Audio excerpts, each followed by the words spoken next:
pass it on. Liquid lips, let it ride from the first good sip to the last call night. Ain't about the label, ain't about the price. It's about good folks and a damn good time. Yeah, we talk straight, we live loud. Big Bourbon Club got the whole damn crowd. If you're tuned in, you're one of us. Big Bourbon Club, go liquid the lip. Hello, we're back with Liquid to Lips. I'm Andy Joe with Big Bourbon Club, and I just want to say that, like, I'm kind of sad that's only a 15-second clip. It's kind of I was like jamming to that song, to our intro song, so I know there's more of it. But anyway, so we are going to get with Bryan Smith with Hard Truth here in just a few minutes. But before that, I wanted to make sure that we talked about the biggest bourbon raffle in the world, as far as I understand. And so this is Shadley Stone. She's with Henderson, Kentucky Habitat for Humanity. And clearly you guys are the people that want to know all about the big bourbon raffle. So I'm going to kind of hand it to her, and she's going to give us the whole scoop on the bourbon raffle, how to get in it, what it is, and all of that. Shadley, thanks for joining us. Thanks for trusting us to share all of this with our crew and everybody that'll see this live and rewatch it. But we're really excited to hear about this, and I know it's something that I'm definitely going to enter. So give us all the deets. Tell us a little bit about you. Tell us about Habitat, the whole deal. All right. Well, I'm Shadley. I'm our director of development. We're just a little small town affiliate of Habitat for Humanity. We've been with them about 11 years and started as a volunteer, but we just build about 2 houses a year. We started these raffles. It was an idea back in 2019 to pre-COVID.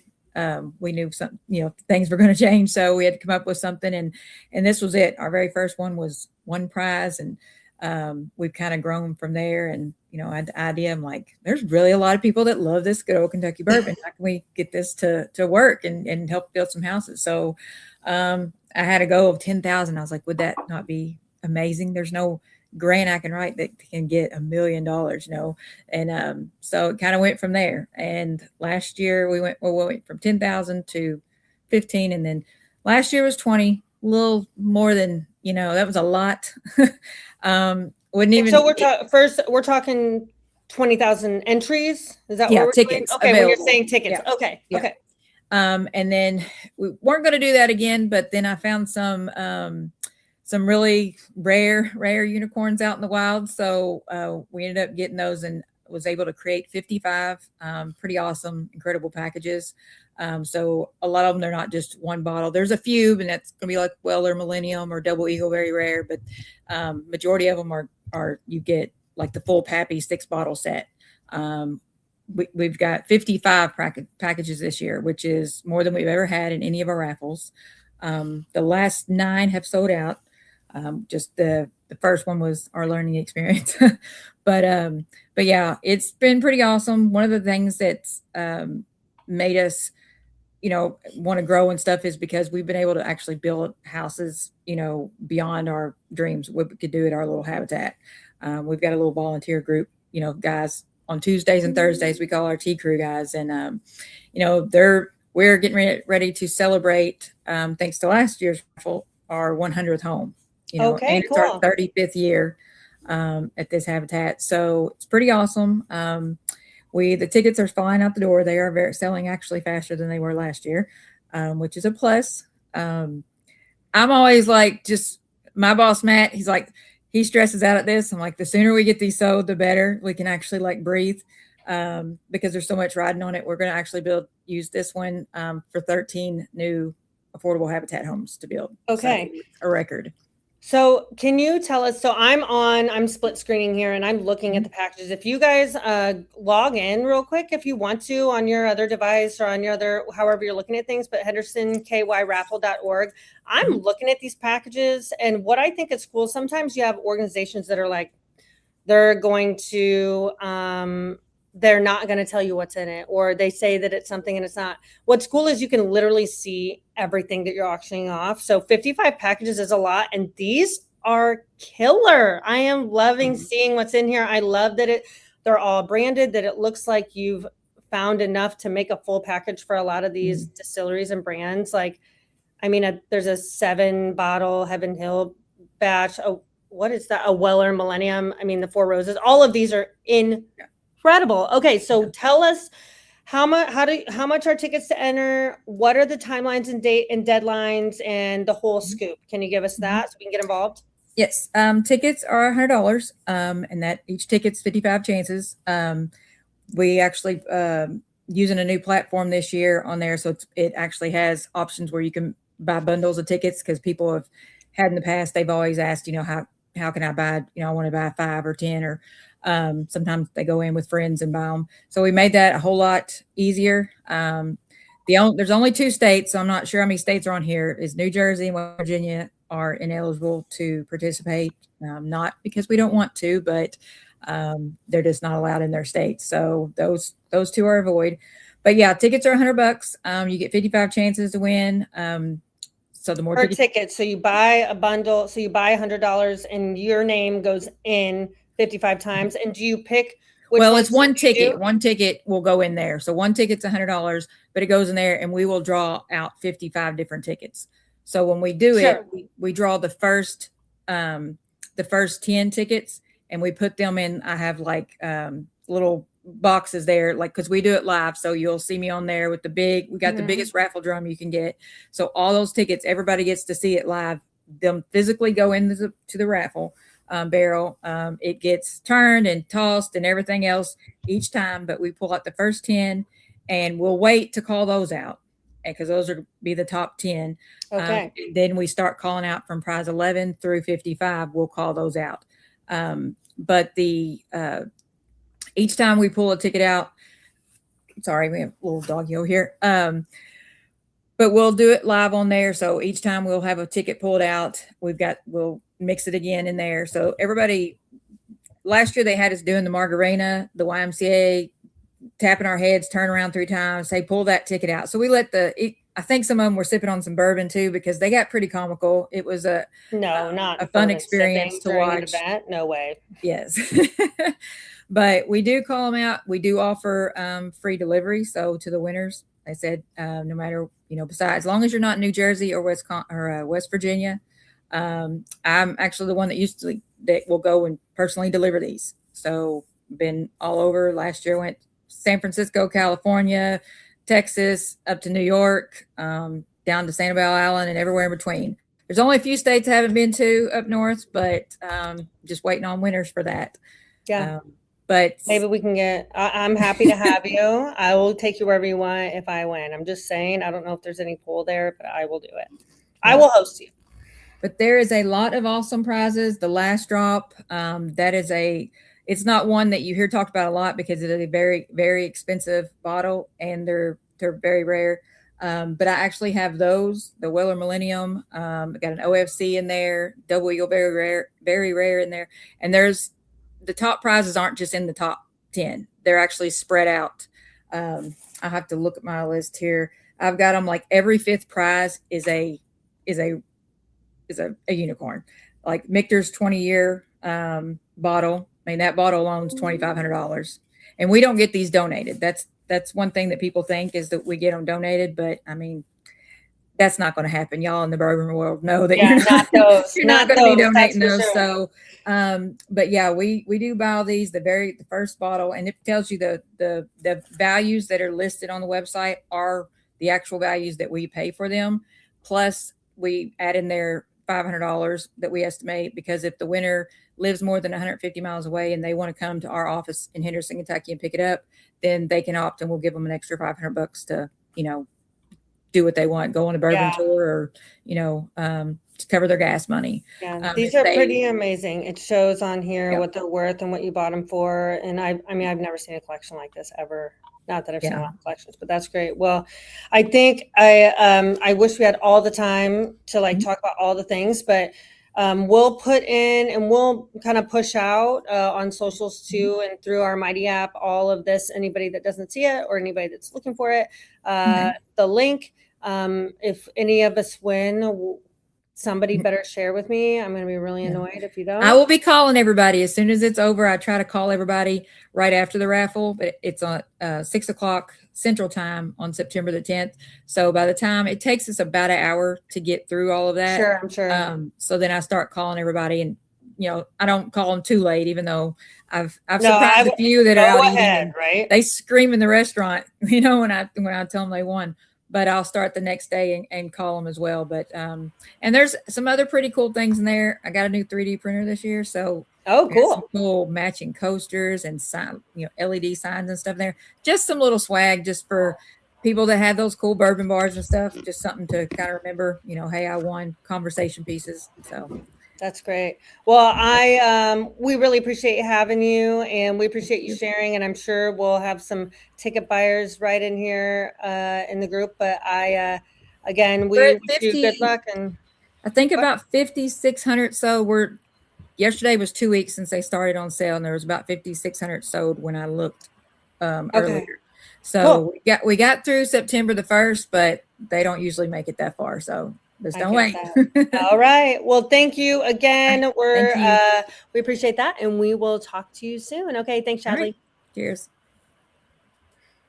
Hey, Bryan. Hello. How are you? Good. We haven't met in real life, so I'm Andy Joe. Right. This is Bryan Smith. Give us your full title. Every distiller or owner or whatever has its title that they prefer. Sure. And those titles kind of get funny and squirrely, but people want to know who's responsible for the liquid ultimately, or the start of the project. Yeah, that's right. So my title is Master Distiller, and I am a partner in the business at Hard Truth. I've been there since the beginning. Okay, cool. And we are so excited to bring the club to Hard Truth. Your location is wild, and we'll talk about that in a little bit. Yeah. But we just really, kind of want to start off to get to know you a little bit. For me too, it just helps me understand a little bit of your processes and how you work in the business. But we're just really excited to have you, and we're really excited about the trip. So can you kind of give us the overhead view of first? I just like to zoom out, and then we'll zoom in. Yeah, sure. Where is Hard Truth for those that don't know? How long it's been around, and just a little bit of how kind of you got started. That would be great. Sure. Yeah. So we are located in little beautiful Nashville, Indiana, in Brown County, Indiana. So about an hour and 20 minutes north of Louisville, Kentucky, about an hour south of Indianapolis. If you've never been to Brown County, it's a very unique part of Indiana. The southern part, especially the southeastern part of the state, lots of hills and hollers, very beautiful, big hardwood forests, just a gorgeous place. Plus, the little town of Nashville has been a hub for arts and music and crafts. And Bill Monroe established his Bean Blossom Music Park there in the 60s, and it's still there and functioning. So it's a great little town, and so we have 325 beautiful acres. All wooded. We took off a little bit of the trees in the front to build our production distillery facility. We have a 300-seat restaurant, 1,500 person outdoor music venue. We do regular distillery tours. We do mixology classes. We do ATV tours. There's a tour called the Get Lost Tour. We drive, you drink, where we get on enclosed UTVs and go on our 325 acres down in the creek bottoms, up on the top of the ridges. And there's 5 stops out there where you do tastings along the way. So that sounds like a terrible time. We really, whenever we started to build that property at the beginning of 2017, we talked with Indiana ATC. We had this vision. I say we, my partners really are the ones that had the big vision for the experience. But we had this vision of a more engaging experience than what we found when we went to other distillery tours around the country. And so they pretty much said yes to everything. So we were able to, the big thing we wanted to get established was anyone could be standing on any of those 325 acres with a drink in your hand. And so we got that done. And it's a super, super special place. Yeah, we're so excited. I think that it was really cool. We've done a lot of tours, and we've done a lot of meetups, and we've seen a lot of places, some of us, and not only with the club, but individually as well. And it is just going to be one that we're never going to forget. I'm so excited. What I like about it, I mean, just personally, is my husband doesn't drink at all, which is great when I'm need a driver. However, he is really excited about coming, and usually he comes and supports, but being able to come and ride the ATVs and eat the food and do all the things is more enjoyable for everyone, not just bourbon drinkers. So it's really great. Yeah, really for sure. We're totally family friendly. I mean, we had over 400,000 people visit our distillery property last year. So think of us less like, if you have in your mind what a classic historic distillery tour or facility is like, got to kind of throw that out. We're really, on that campus, we are a hospitality hub, totally family friendly.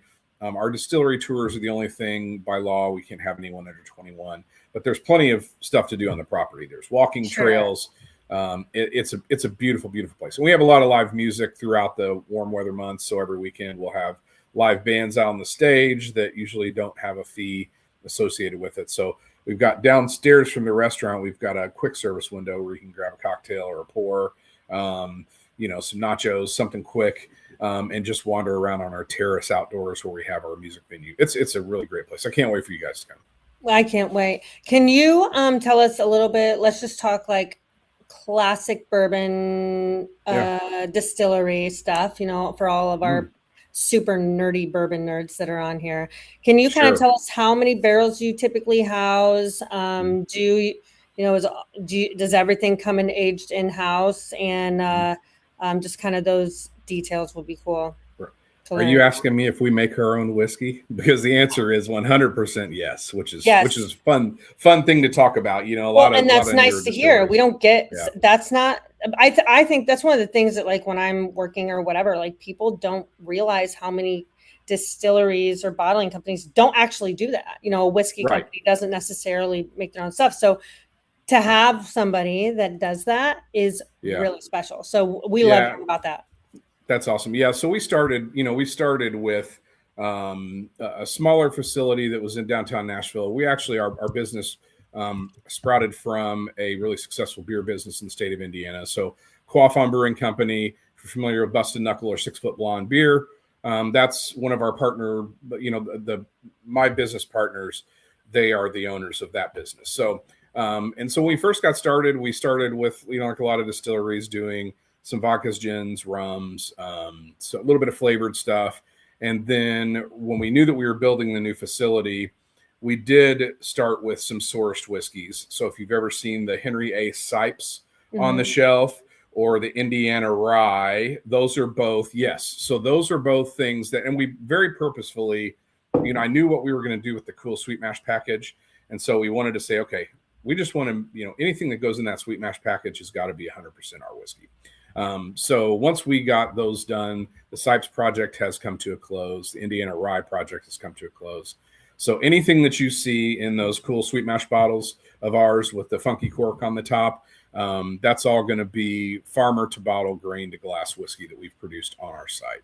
Cool. That's good. Yeah. I like that you can tell the difference too in the bottle very clearly. So, but you, so how many barrels do you have on site typically? So I think right now we're sitting at about 16,000 barrels. So we've got the capacity to make up to 8,000 barrels a year. But again, with cash flow, we're always building and building our business. So right now we're producing around 5,000 barrels a year currently. Okay, cool. Yeah. And so tell us a little bit about your process as far as, do you have really special, are the barrels something that's really particular? Are you, your mash bill, if you can tell us about that. Like, we love learning that difference from distillery to distillery. Yeah, for sure. So first of all, just about kind of the way my brain works and the quality of the folks that we've surrounded ourselves with at the distillery. My partners never asked me about, what the input costs were going to be on anything. The only focus we've ever had was just quality. So we know that whiskey's a good business if you can afford to make the whiskey and then figure out how to sell it. So we started with really, really important partners, our farming partners. So Doug Miller out of Rush County and Brown County, Indiana here, grows all of our corn and wheat. And then Dwayne Kuhlenschmidt, he's grown some of our rye. I would love for him to grow more of our rye for us, but he's down in that Evansville area around Mount Vernon.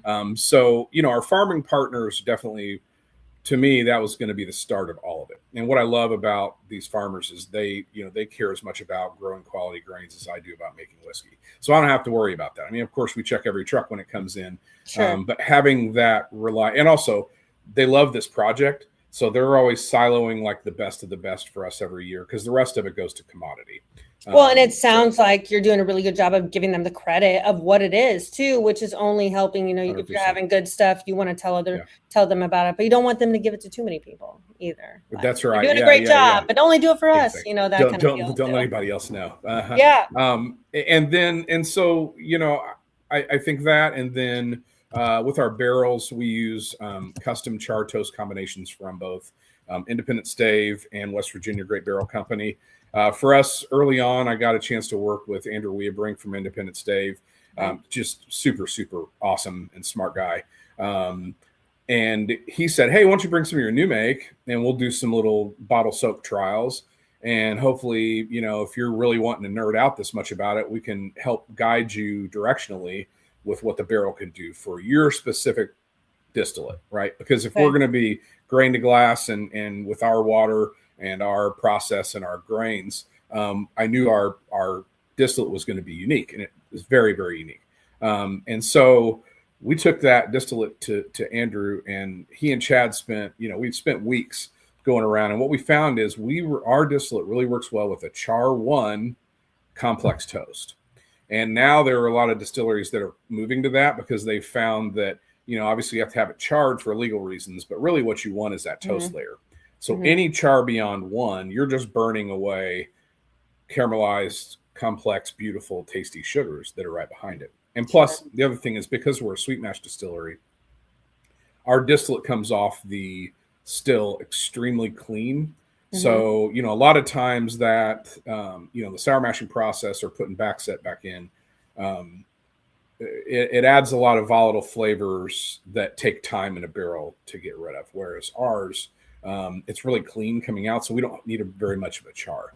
So those barrels have worked out amazing for us. And then West Virginia Great Barrel Company came in, and we do a very similar barrel with them as well. But really, the sweet mash process was what kind of altered the direction of my whiskey making when I met Shane and Pat at Wilderness Trail as we were building our distillery. And those guys kind of, really shook my foundations of how I thought I was going to make whiskey, just based on the quality that I was tasting. This is before they had anything out in the market with Wilderness Trail. And they drilled a barrel for us that was their oldest barrel, which was 2 years old. And it just blew my mind how complex, soft, and wonderful that whiskey was. And so, I did a little bit of research, and then I decided that we were going to be a sweet mash distillery. So all of our whiskey we make is 100% sweet mash all the time. And I am a sweet mash girly. I've learned that I am. So I am loving that and really understanding what that really means and how to look for it. It's pretty cool. So I love that. So, okay. Give us the scoop. I'm looking at your website. I have like 4 of your bottles. Are any of these your signature? Let's see. That's Jim Dunbar on the probably you're right. The gold one. That's Jim. Yeah, Jim Dunbar. If you come out, he's one of my business partners, and then that's Jeff McCabe. So they're. I was like, none of them say Bryan Smith to me, but they beat me to that bottle. Darn it! I always when I get there, I bring alcohol swipes with. I bring alcohol swipes with me, and I rub theirs off, and I just sign mine. Oh, I'll do that. I'm going to start doing that in other people's bottles and just sign it myself. Yeah. And they'll be someday. Hopefully, it'll be worth some money. I don't know. Right? Yeah. Absolutely. That's fun. Okay. So I'm looking at your lineup. Do you have ones that? Yeah, alcohol swabs, a magic eraser for sure. Right. Do you have one? So. Can you tell me a little bit about which ones are kind of your core and which ones are your specialty ones? That would be helpful to me too. Yeah. So if you look at the website, familiar. Sure. Yeah. If you look at our website, you'll see that sometimes I'm doing too much. And so No we such are thing actually in my world. Let me just be clear. I know. Okay. I know. From a sales standpoint, though, it's good to have a little bit of focus. But when you're making authentic whiskey and taking that big risk, it was really important for me to start with quite a few bourbon and rye mash bills, and I knew they were all going to be good, and I knew that we could do things with single barrels or blends or whatever. I wouldn't have to worry about that initial make of whiskey, but I also knew that by casting a wider net, we would find a few mash bills that really do well for us. Yeah, and see what people are liking, of course, at first. You have to. Absolutely. So I think that probably what most people are familiar with us about is our Sweet Mash Rye. It was the first whiskey we released. Somehow, I tried forever to knock it. Oh, there it is. Look, I'm like Vanna White. This is the one you're talking about. Which batch is that one? Does it say on the? It'll say Rickhouse and batch. Batch size 30 barrels. Batch number 5. Dumped on 5/6/22. Mash bill 1. Right. So that's our rye. That's our Sweet Mash Rye mash bill, which is 94% rye, 6 malted barley. My little joke for that is if it were 95.5 and from Indiana, there's no way you'd believe I made it. So that's my nod to the 95.5 was the 94.6 because I do love that whiskey. But the fun thing about the alchemy of whiskey is our 94.6 tastes nothing like MGP 95.5, even though they're right down the road. So I would say that whiskey has been the one that through all the tastings I do around the country, through all the competitions that we've entered, it consistently crushes everywhere it goes. It's a big, almost 100, 94% rye. It's going to be a big, bold whiskey. And I bottle it at cask strength. But I mean, it's the one that out of a tasting, people are always like, oh, you guys are serious. So I love that whiskey. We celebrate the batches of it, but I keep it consistent. Now we're consistently releasing it at 113 proof, so kind of like a full proof. So that one you'll see probably more places than not that carry Hard Truth. And then we have our High Road Rye, which you held up a second ago with Jim and Jeff's signature on it.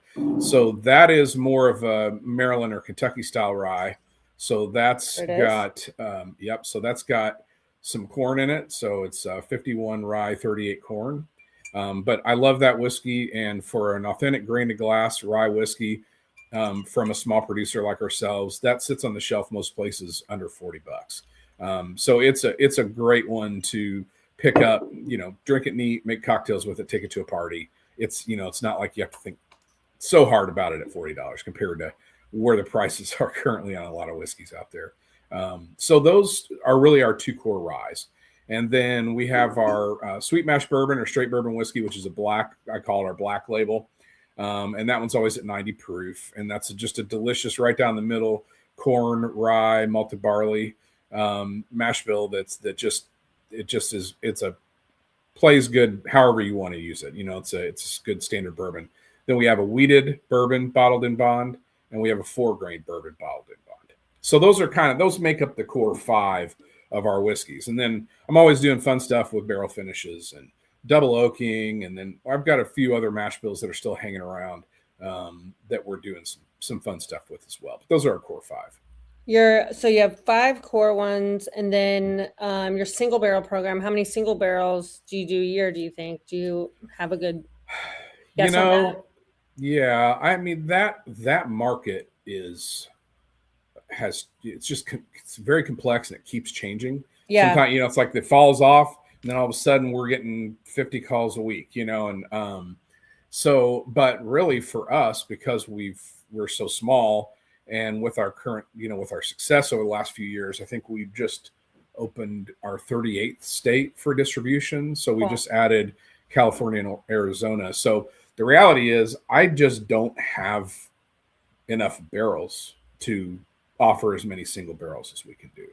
But that being said, we do between 100 and 200-ish a year, depending on. That's nice. I mean, and you're hearing more and more about Hard Truth all over the place. I'm seeing it, and not just because I follow it, but seeing it on social media and other people having it. And that's been a game changer for a lot of distilleries, I think. And you guys do a really good job. Your social's always really good and seeing it Oh, there thank too, you. which is Yeah. cool. So, okay, so I have some, and we can pepper in some other stuff, but I like some cool storytelling stuff. So Sure. we always ask people like, and everyone's always got a story about a barrel that is unexpected, or a happy accident that they weren't expecting, or some barrel they found, the last one we talked about was in a parking lot and they thought it was empty or whatever. Like, we'd love to hear that kind of stuff about some crazy barrel or finish that you thought was going to be terrible that was great. So give us one of those. Got any of those? Or some, Let's or see. really cool, like a finish combination. Yeah, kind of yeah, crazy. for sure. Well, no, I'm going to give you, because I want to give you a fun story. Yeah, well, that's what we want, a fun story. We're a fun yeah, group here. Okay. Okay. So, we want a fun story. So I'm gonna switch around a little bit. So we, we're young, so we really don't have. That's the one thing about our stories is we've built them all since really 2015. So it's the stories of barrels that maybe you forgot or here or there or whatever.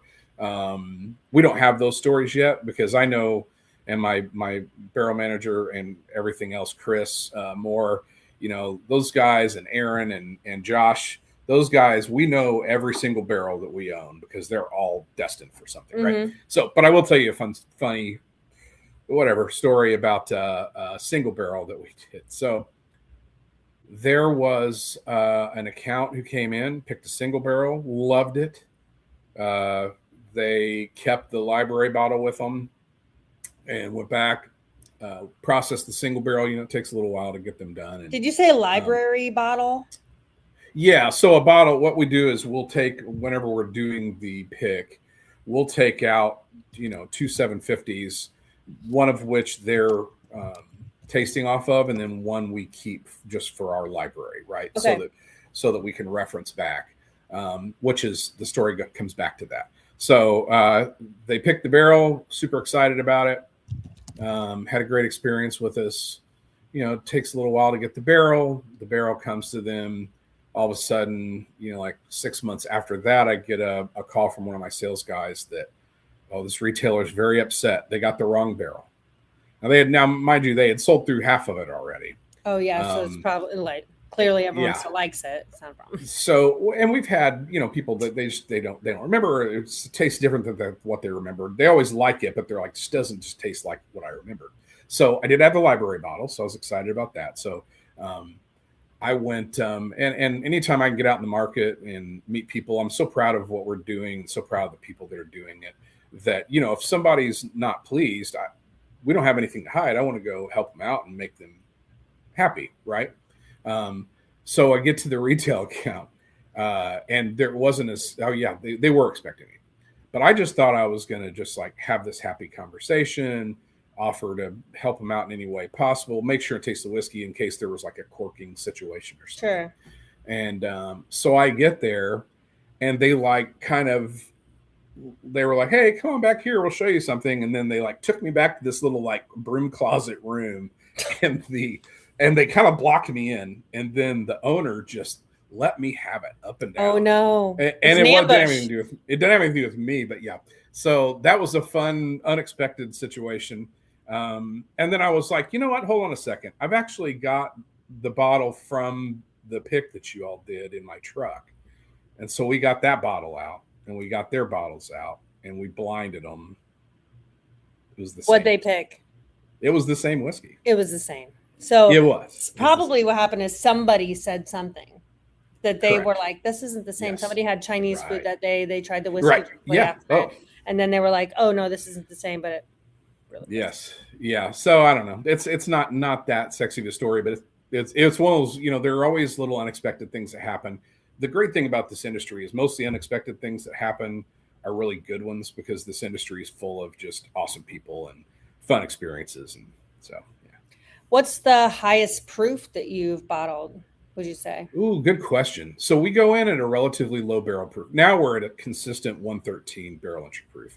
The good thing of having, 7 years in the rearview mirror now is as we go through evaluations, you're looking for some sort of statistical significant data points that always tick up. Sure. And one of the things we found was, when we entered whiskey in that 113 range, it almost always scored higher. So we're at 113, so pretty low. And we use palletized houses. So we don't benefit from that like 138 degree, sixth floor. And so my point of saying all this is our whiskey doesn't lose a whole lot of water. So I think the highest maybe I've seen was like 126. Like 126. There have been some single barrels that have been up. I think we had one in 131 or something. And it was just the most round, beautiful, sweet whiskey. It was unbelievable. I don't think there's anything wrong with those high ones. I know we got some hazmat lovers in the group chat, but I'm not mad about a 115 or lower. I'm just saying, but and a lot of times those lower proof ones will, on your palate, will have far more flavor overall. Sometimes that higher proof can mute some flavors because it's just but it also there's higher proof stuff that really tastes awful and burny, and there's higher proof stuff that tastes amazing. So same thing with lower proof stuff. So this is a good one. So switching to Hard Truth Amberana Oak Finish. Okay.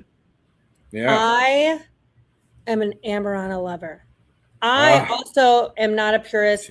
I think that I categorize people without hesitation of purists that like things that are not finished in funky casts and different woods and whatever. And I'm not friends with those people. I'm just kidding. And then I always tell everyone, like, I'm still learning about bourbon and I'm still loving it. And I learn what I like by tasting it. A lot of people ask, like, oh, what are you looking for? What bottles are you looking for? I'm like, I don't know, whatever one I like. I'm not sure. I don't really even actually know.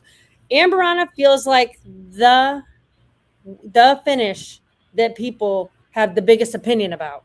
Okay. And so do you love it? Obviously you love yours. Do you think that people do it the wrong way? I feel like it's the one that, like, either people love it or they hate it. So I'd love to know a little bit about your process with that. I'm glad Ben brought that up, and I'm really, really annoyed that he only lives 20 miles from me and he hasn't shared that bottle with me. So I will be at his tomorrow, but I'd love to know your opinion, because it feels like a really strong opinion sometimes about that wood finish. Yeah. Well, so you're going to learn a little bit about me right now. That was a great question to ask me. So I grew up in Evansville, Indiana, and I was a kid with a creative brain in a sea of like mediocrity. So I was anything that anybody was jumping on a bandwagon for, I was like, nah, no, thank you. That's just kind of my resting personality. So along the way, I started to hear this chorus of people just cutting down Amberana and the use of Amberana, and that it was terrible and nobody should do it. And like that chorus started getting louder and louder and louder. And I hear a lot of times it's just people parroting what someone else has said. They don't really have an opinion, but they're just kind of going along. So as soon as I hear something like that happen, I had no interest in making an Amberana finished whiskey before that. But as soon as I heard people, because I'm like, look, it's a wood. It does some really interesting things to the flavor. Of course, do I want to make all my whiskeys Amberana finished? No. But is there a way to use that wood to create lovely flavors to match with a specific kind of whiskey? 100%. And so the contrarian in me was like, well, I'm definitely doing an Amberana project now because of this. And so in my mind, the first thing we did with Amberana was, it was part of our, we did a series, four collectors series with Mellencamp Whiskey Company. And the second one in that series, second one in the series. So on my, we also have a chocolate malted rye mash bill that we haven't talked about yet. But if you've ever had a stouted whiskey, it's that like smoky espresso, bitter Dutch cocoa with rye and sweetness of the corn. It's a delicious whiskey. So in my mind, I'm thinking, okay, Cinnabon, confectionery with this dark brooding chocolatey rye, and then maybe push a little bit of bourbon in there to boost the sweetness a little bit. So the first time I ever did Amberana, I finished our chocolate malted rye with just the Amberana cubes or spirals. I can't remember which one it was, toasted, medium plus toast. and just enough to where it just gave, almost like if you're drinking a great cappuccino and they've just put like just a tiny dust of cinnamon on top in the foam, but it's not overwhelming. It was that, right? And then with the bourbon, it just made so nice. So I love when you're, especially in blending, when you create something that's greater than the sum of its parts. So for me, that particular whiskey was utilizing Amburana to just make this thing this beautiful. Still one of my favorite whiskeys that we've done so far. Do you have any of those potentially that we could just smell it on August 8th? I'm just wondering. There's still some bottles hanging around. There's saying. a few. Yeah, we keep some around. I can't wait for you to taste it. But when we did that, we went ahead and we liked the results, and I said, well, let's do some. So then fast forward a little bit. We did one Amburana release recently. It was a very small one. But what I've found is that there are pockets around the United States where there are retailers who have very, very loyal and really into Amburana fans, right? So, and then there's other retailers that are like, I don't even want you to talk about it in my store, right? It's wild. It really is wild how different it is. It's crazy. So it's a great opportunity for a single barrel, right? So if you're a retailer and you're going to sell those 200 and whatever bottles because you've built a big community of Amburana fans around you, we offer some Amburana for those folks, but we don't have like an all the time like yearly release of it or anything. But I think it's a really interesting wood. I really like cachaça, so that's how I know about Amburana is before this Amburana whiskey thing happened. I just love the flavor of cachaça, and there's a brand called Avoa who does an Amburana finish, which is originally it came from resting cachaça in Amburana barrels. Okay, and it's amazing, really, really good. That's cool. I like when I can ask someone about it because I love it. I call it Christmas bourbon. Yeah. Somebody literally brought me a bottle of it from a different distillery and was like, this is called Christmas bourbon. And it's one of the things that I will share with people. The Amburana finishes because it's so different. But the fact that the trees are so hard to get and the wood is so interesting and it's not flavored. People think it's flavored. It's really cool. So I'm really looking forward to Ben Gillette bringing that to me so I can drink the rest of his bottle. I can't wait for that. There you go. Anyway, well, so we've got about 20 more minutes. I want to learn a little bit about what you did before this. I know we talked a little briefly about it, but where did you come from? So a couple things. Yeah. What was the first whiskey you ever drank? Do you have a quick answer for that? George Dickel. And and how old were you? 12, 15? Probably 12, 13. But this was, it's a different story. It lived in my grandmother's cabinet. And that was my family's, that was the whiskey that they drank. And they would drink it with ginger ale. And they called it the Dickel Tickle. So tall glass of ice. My bar George Dickel, is getting a cocktail named that immediately. Yeah. We've got one on our menu. We've got one on our menu, but we call it the Tickle. We kind of, because it's our whiskey now. But so it's ice, tall glass of ice, whiskey, ginger ale. So it's like a whiskey ginger ale or a highball. It's delicious. I love this. We're making t-shirts, the whole thing. Yeah, so so that was yours. Now, if you're at home and you're not drinking Hard Truth, what are you reaching for? You can give me up to 3 answers. Okay. All right. Well, I'm never somebody like I'm just a super curious person in general. So I'm always running down different rabbit holes. Most recently, which has been a deep rabbit hole. I've been about a year and a half in learning about wine in a more deep way, not in an academic way, but just in a way that I just had a glass of wine that I've had hundreds of glasses of wine. I had a glass of wine that totally changed. It just turned I'm like, oh my God, what is this? I actually think that we've seen, and I have learned in the last couple of years too, with meeting with people, is there is a more direct connection with people, whiskey and wine, with distillers and owners and stuff. Like we met with the Larrikin owner, Greg, and he comes from a family of winemakers, and so it's been really cool to learn that there is a big connection there, which is not surprising. I'm not surprised to hear that, honestly. Yeah, it really surprised the hell out of me though, because I've had plenty of red wine and it didn't do anything for me. And then it was the Rioja, so a Spanish Tempranillo, which that particular grape and the way that they do that over there, and they're not expensive wines, but so yeah, that I think it's summertime, so sometimes I might sneak a couple light beers on a float on a boat, that happens. But I also love tequila. And I love mezcal, but I really, really love Hard Truth whiskey. I'm just kidding. Yes, Hard Truth whiskey. That too. Yeah, that too. I think tequila. So when you drink, I just want to say, like, I don't want to hear it from anybody that's gonna yell at me in the chat that this is a whiskey. But I always get in trouble when I talk about clear liquor on this. But I am a cocktail girly. I love Broad Branch and Purple Toad, to name a couple as well. Oh yeah. I don't know what that means. Those are wine. I think Purple Toad's a wine. I believe so. See, if Bourbon and Balls can talk about wine on this podcast, so can I. Okay, that's or right. It is. Yeah, I don't want to hear it. Hey, listen. I argue.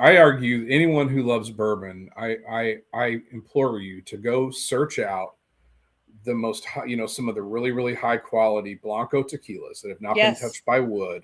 Yep. And put them to your lips, because whatever you have in your mind about tequila from, shooting Jose Cuervo when you were in high school or whatever, it's not the same thing. 100%. So, I totally agree. I was able to go to Codago's distillery in, oh my gosh, it's gotten away from me. Alicio, I think. Anyway, and is that the name of it? It doesn't matter. That was wrong. Okay. Yeah. And the correlation as a whiskey girl to learn about the Blanco tequila and the aging process was so cool. And I think there's so much to be learned in that space. But it's and I love learning that, people that are, as a master distiller, you're always learning from everybody else too, and it doesn't have to just be from whiskey people, which is pretty awesome. There's so many things that kind of trickle in. I always tell our folks, like when we were, putting this project together, building the distillery, training staff, finding people. Anytime you do one of those, like a business development trip where you go out and you have a specific purpose of what you're going out there for, inevitably what you take, the biggest takeaways from those trips are things that are completely unexpected. So I try to keep, to your point, I try to keep my mind open, see how different people are making spirits from different walks of life. I mean, I would argue that a really clean, delicious, especially rye distillate, doesn't taste too damn different from a really good Blanco tequila. I mean, there's a lot of similarities there, especially when it's young and fresh. I mean, the sweetness, some of that grassiness, So that's what I'm drinking. I mean, I could name whiskeys till the cows come all day long. Yeah, that sure. I love. Because I love. But that's interesting. I don't have doing that too. That you're doing that. Too. Yeah, I don't have a direct lane. Okay. What is the future of whiskey? So 2 things. What's the future of whiskey? And also another question people always want to know is, how do you feel about secondary market? So those 2 things, the future and secondary market. Give us your perspective. Well, as a young brand that's trying to break into the zeitgeist of people getting excited about your product, I would love for our whiskey to be sold on the secondary market. Now, just because I love that excitement that goes along with of course. It, but I know it's problematic for a number of different ways, and I know a lot of retailers who've been huge supporters of ours, who have really had to do an active campaign of just not selling to certain people that come in the store. So that's just kind of a weird little thing. I feel like that's starting to correct itself now with the access to a lot of the stuff that people were hunting for all the time. I think some of that's going away. But the future of whiskey, I mean, it's America's spirit. It's not going anywhere. This industry always goes up and down. Obviously, we're in a society changes, all kinds of changes. We can talk about all the things that everyone's pontificating about. But at the end of the day, I think just like what we're seeing, all of a sudden with technology and with all these comforts that we have, experiences and, things that are made by other people are having a resurgence in value in general. So the fact that bourbon whiskey is a truly American creation, and it's our heritage spirit, and that we make incredible whiskey here. And there's so many great stories and so many great people. We're going to be fine. The American whiskey industry is going to be fine. It's obviously correcting itself right now from a lot of overproduction and different things like that. But we could have gone another route with, just starting a brand, seeing how it went, then thinking about building a distillery from there. Which, obviously there are a lot of people who did that and were very successful and are still successful. But we really just wanted to build, in our minds, we didn't think of ourselves as like, a little craft niche brand. We really wanted to build the next American heritage whiskey brand. So Sure. We've got a lot of people, that really support us and support a lot of folks out there. So I think it's going to be some bumpy waters. It already is. But you have to kind of expect that, honestly. For sure. It's Well, coming, and also coming. if who knows, when my kids get to be in the age where they get excited about stuff like that, it might be back on the upswing. And the thing about the bourbon industry, especially from a producer standpoint, is I'm not just thinking about making barrels for 4 years from now. I'm thinking about making barrels for 7, 9, 12, 15 years from now. So, it's like being, it's like investing in anything. It's definitely a long play. So if it's not for the faint of heart, and if you're in it just to make a quick buck because of the crazy prices that you had to pay for MGP barrels 3 years ago, and then now all of a sudden they're worth a fraction of what they were worth. It's for those people, it's not so much fun. Do you have any? I think I from personal experience, I'm not going to name names, but one time I was at a tasting, and I'm just talking about like tasting notes. Have you ever been in a single barrel tasting opportunity where someone's put some wild tasting notes out and you're like, I don't know about that? I had somebody one time that I was tasting the same whiskey as them, and they said strawberries and cream or strawberry sherbet or something like that. Yeah, and I'm always like, is it really like a toasted marshmallow on a leather horse saddle, or like what are you guys talking about? Like, have you ever had anything crazy like that? Well, we've heard all of it, right? I'm sure. I've heard all of it, and I really don't. First of all, we have people that work with us who use amazing language to describe whiskeys, and they're great, and they evoke all kinds of thoughts and feelings. I'm not that guy. For me, it's like a 1 to 5 scale, and it's like I assign 2 notes for the nose, 2 notes for the palate, and then finish medium, short, long. That's just the way my brain works because I'm doing it so much. I have heard everything. I think that I think what I would say is that while some of the stuff sounds like, okay, you're really stretching here, every now and again, someone says a tasting note that just absolutely, you're like, oh my God, yes, 1000%, that is what this is. And I never would have thought that.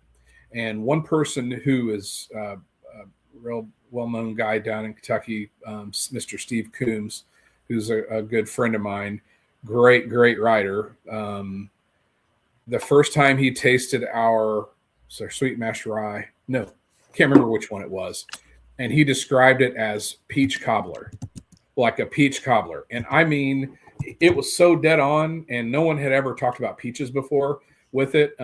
So while some of them sound a little wild, I love people that can dig around in their brain when they smell something and pull out exactly what they're smelling. I think it's really cool.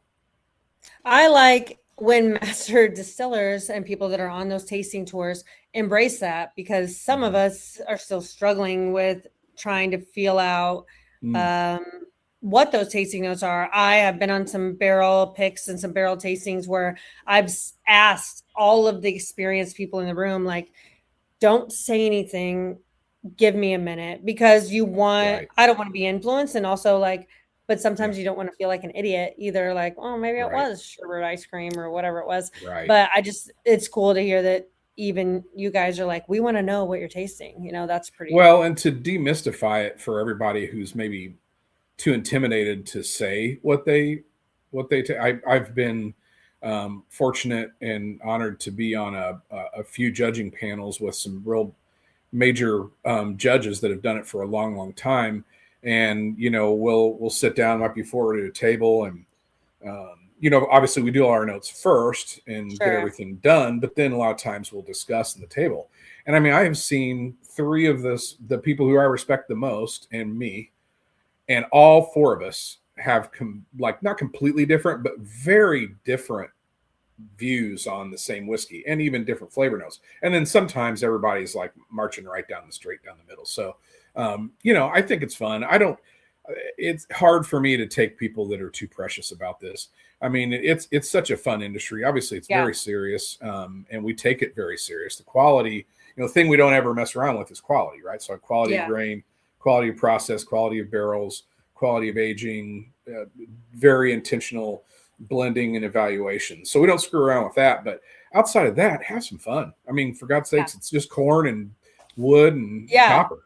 And that's what I was going to say. You take it serious, so we don't have to, and that's the whole, that's the whole point. And a lot of what we do in our club is just to make sure that I like to see it as a people club of a bunch of people that love bourbon. And we're just a bunch of people that like to get together and learn about it. And it's cool to have, we've interviewed a lot of people, and to have somebody we just want to know what you're doing and know what you like and know what you're tasting. And we've done the hard work so you can have the fun work. And I think that a lot of what you guys are doing is pretty awesome. So I just want to highlight everyone. Do not miss buying your tickets for the Hard Truth event. I think we have 19 tickets left. This is going to be an experience you're not going to miss. I am definitely not missing it. My husband, who doesn't even drink, is not missing it. All of these, I mean, it's just going to be an experience. We have an ATV tour, the tasting, the whole deal. I mean, it's going to be, we're doing a barrel pick potentially. We're doing the taste. I mean, just mix solid, all the things. Like, I've never seen a ticket like this for our event where you can do literally everything on the property. And I'm so excited. I understand there's a boat that you can go on. The boat might not be there anymore. Well, no. Again, we go back to the doing too myths about this boat, this party boat. But it still exists, but it's and there's not, like a currently barrel on a something in the middle of the lake or something. Is that true? It's the Disneyland of whiskey. You just gotta see it to believe it.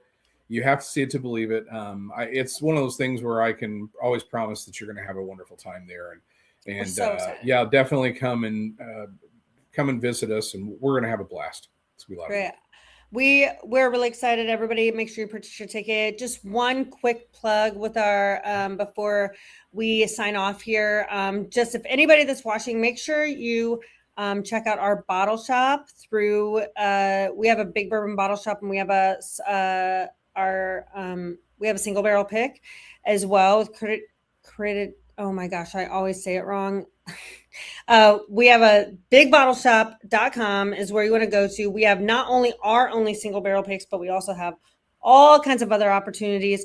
You can ship, I think, correct me if I'm wrong, it's 12 bottles for up to $3. Is that right? $3 a bottle? Ben, correct me if that's not wrong. I can't remember what we talked about today, but the shipping is crazy. Everything is online. We can ship to most states. Make sure you check that out. It's brand new. We're going to be launching a new website with all that stuff on it. All of our YouTube videos will be on there, all of that stuff. Okay. So up to 12 bottles, shipping for $18, which is crazy to ship a whole case of whiskey for $18. Just saying. And you can pick all the bottles that are in it. So that's something to check out. Make sure you get the tickets for Hard Truth. Bryan, I just want to say thanks. It's great to have you on. We love having people that have great stories. We're so excited to be there next month. I personally am. It's my husband and I's anniversary, and I told him that he's congratulations. He's gonna let me watch me drink whiskey all day. It's gonna be great. There you go. That's awesome. Yeah. So if anybody, make sure you check out all the Hard Truth stuff. Make sure you're seeing their stuff in the stores and buying it. Post online. Make sure you're tagging us and all that stuff. And then if you have any questions about your tickets, let us know. But thanks again, Bryan. And we'll see you in just a few weeks. Thank you so much. Great to see you. All right. We'll see you later. Thanks. Bye bye.